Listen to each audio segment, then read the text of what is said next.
জামায়াতে ইসলামীর নায়েবে আমির সাবেক এমপি অধ্যাপক মুজিবুর রহমান বলেছেন, আমাদের দল আগামী সংসদ নির্বাচনে ৩০০ আসনেই প্রার্থী দেওয়ার প্রস্তুতি নিয়েছে। তিনি শুক্রবার দুপুরে নারায়ণগঞ্জের সোনারগাঁও উপজেলায় জেলা পরিষদ অডিটোরিয়ামে জেলা জামায়াতের রুকন সম্মেলনে একথা বলেন। নারায়ণগঞ্জ জেলার জামায়াতের আমির মমিনুল হক সরকারের সভাপতিত্বে সম্মেলনে উপস্থিত ছিলেন কেন্দ্রীয় শুরা পরিষদের সদস্য সাইফুল আলম খান মিলন, কেন্দ্রীয় শুরা পরিষদের সদস্য ডক্টর ইকবাল হোসাইন ভূঁইয়া, নারায়ণগঞ্জ মহানগর জামায়াতের সভাপতি মাওলানা আব্দুল জব্বার প্রমুখ। জেলার সব উপজেলার সভাপতি ও সেক্রেটারি সহ ৮ শতাধিক রুকন এতে অংশ নেন।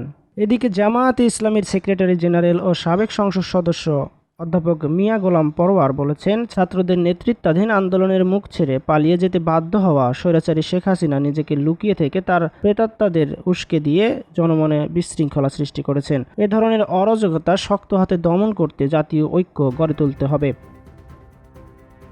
গতকাল সকালে রাজশাহী জেলা পরিষদ মিলনায়তনে মহানগরী সদস্য সম্মেলন অনুষ্ঠানে প্রধান অতিথির বক্তব্যে তিনি এসব কথা বলেন। জামায়াতের রাজশাহী মহানগর আমির ডক্টর মোহাম্মদ কেরামত আলীর সভাপতিত্বে এ সময় অন্যান্যদের মধ্যে বক্তব্য দেন সহকারী সেক্রেটারি জেনারেল মাওলানা রফিকুল ইসলাম খান, লেখক অনুবাদক আলী আহমেদ মাবরুর, জামায়াতের রাজশাহী অঞ্চল পরিচালক অধ্যাপক মোহাম্মদ শাহাবুদ্দিন, জামায়াতের মহানগরীর সেক্রেটারি এজামউদ্দিন মণ্ডল প্রমুখ।